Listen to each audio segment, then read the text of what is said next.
Graça e paz, queridos. Pessoal, o vídeo de hoje é rápido e é sobre um assunto bastante triste, desagradável e fúnebre. Eu me refiro à tragédia que aconteceu na última sexta-feira em Goiânia, em que a mãe do cantor gospel Delino Marçal foi brutalmente assassinada por um jovem que teve um surto psicótico, conforme relatado pela imprensa, e invadiu a igreja enquanto ela orava e a assassinou com golpes de barra de ferro na cabeça. E este ocorrido tem levantado uma celeuma muito grande dentro da comunidade evangélica e também fora dela, inclusive com o retorno do velho questionamento, que é sempre feito quando acontece tragédias desse porte. Onde estava Deus? Por que Ele permitiu que isto acontecesse com sua serva? Primeiro eu quero desejar minhas sinceras condolências ao cantor Delino Marçal. Não passa nem perto de eu imaginar o tamanho da angústia e da agonia que ele deve ter sentido. Parece que ele ficou sabendo do ocorrido pelas redes sociais.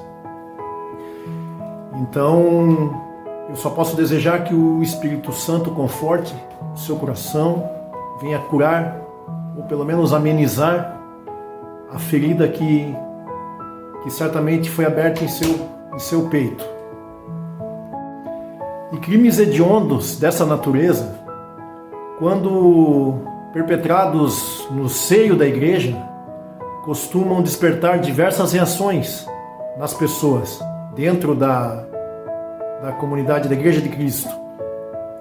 Alguns ficam desanimados, outros confusos e outros ainda abandonam a fé, achando que Deus os abandonou ou até mesmo duvidando da existência de Deus.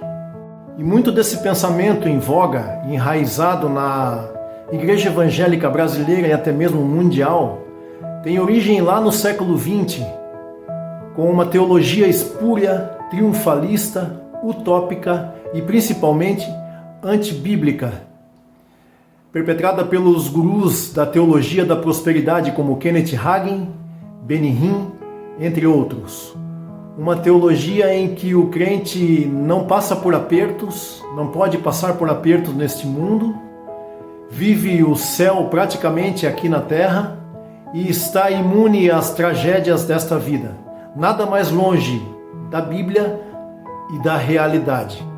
Um exame honesto na Bíblia em si, desde o Antigo Testamento, já nos mostra que somos suscetíveis aos maus e aos acontecimentos desagradáveis e terríveis deste mundo, assim como qualquer pessoa de qualquer fé ou até mesmo aquele que não possui fé.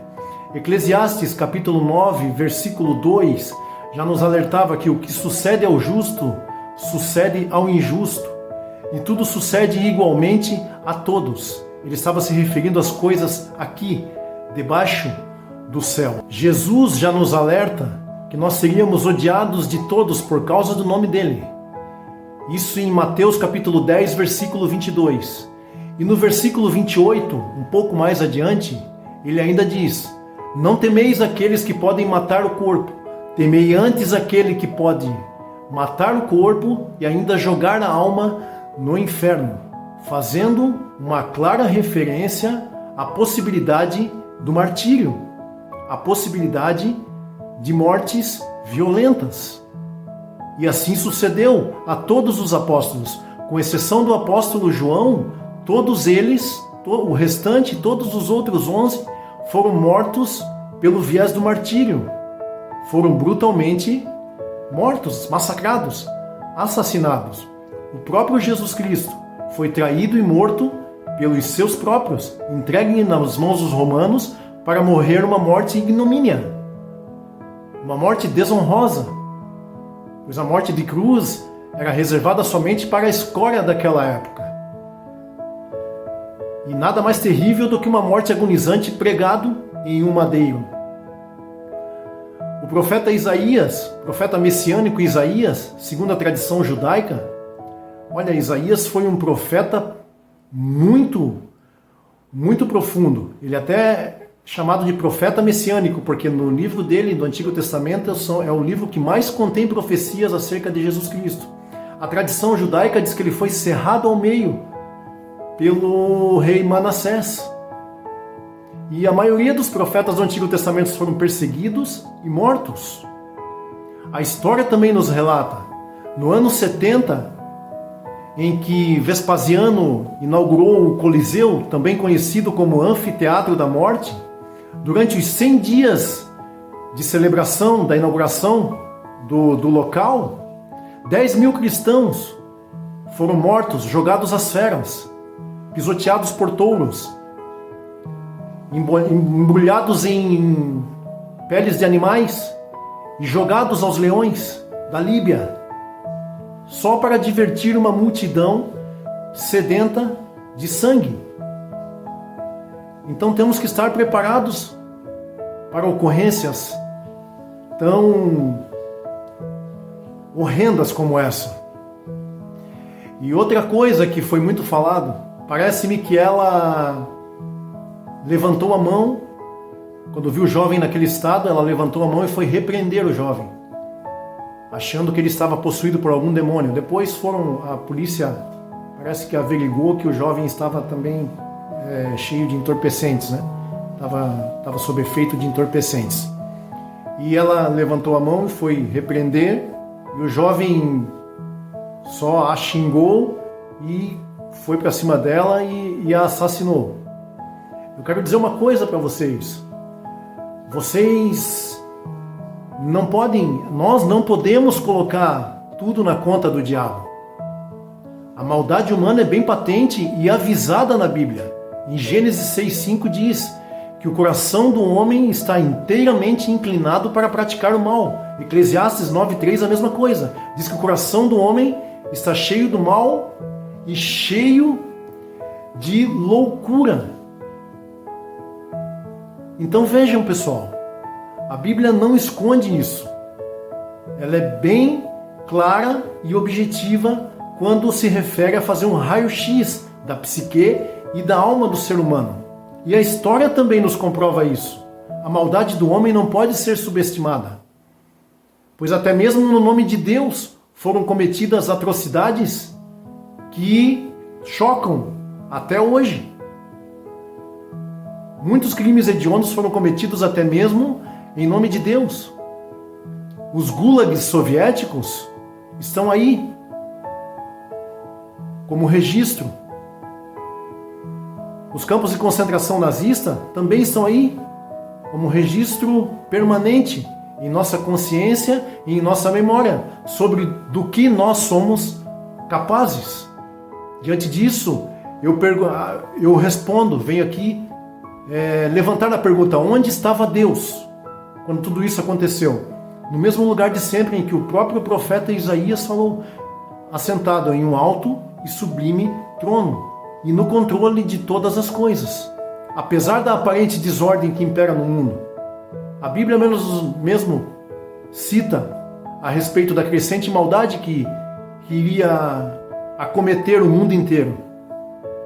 O amor de muitos esfriaria por se multiplicar a iniquidade. Paulo faz um relato impressionante sobre os últimos dias, no capítulo 3 de 2 Timóteo, que sobrevirão tempos difíceis, e ali ele dá uma lista de coisas que você lê e olha o mundo de hoje em dia e pensa assim: não, isso aqui não pode ter sido escrito há 2000 anos atrás. Então, a passagem de Oséias, capítulo 4, versículo 6, ainda se faz presente hoje. O meu povo perece por causa da falta de conhecimento. Aquele que não conhece a vontade de Deus revelada em sua palavra, como ela é, realmente tem a sua fé balançada e muitos são destruídos, são realmente tirados da presença de Deus. Mas eu vim aqui dizer para você que Deus está no controle. E estar no controle não é interferir no processo o tempo inteiro. C.S. Lewis, o famoso escritor das Crônicas de Nárnia, diz que Deus ainda vai interferir na história de uma forma espetacular. Só que quando isso acontecer, é o fim do mundo. Porque quando o autor se encaminha para o palco é porque a peça acabou. Uma citação muito relevante do C.S. Lewis para trazer à tona em uma hora como esta, porque Deus vai interferir na história. Só que antes disso, a Bíblia está gritando alto, tá? Com as profecias que nós vemos cumprindo-se dia a dia, tanto nas nações, como na vida dos seres humanos em si, como no mundo. A descrição perfeita da Bíblia a respeito do fim do mundo é exatamente esse retrato que nós estamos vendo aí. Homens cheios de maldade, cheios de loucura, insensatez e destinados à perdição. Eu espero que esse rapaz pague segundo a justiça dos homens, se arrependa antes que venha a justiça de Deus, mas que pague pelo que ele fez. Mais uma vez reitero aí a minha condolência, os meus sinceros pêsames ao Delino Marçal. E venho dizer para você, fique firme, continue firme. Tudo isso estava escrito, Deus nos deixou já de antemão o aviso a isso, para que ninguém seja pego de surpresa. Ok? Deus abençoe a todos. E até o próximo vídeo, em que eu espero que seja sobre um assunto mais agradável, apresentação de materiais e outros assuntos em si. Mas esse vídeo eu gravei porque era de extrema necessidade. Ok, queridos? Um abraço e até o próximo vídeo.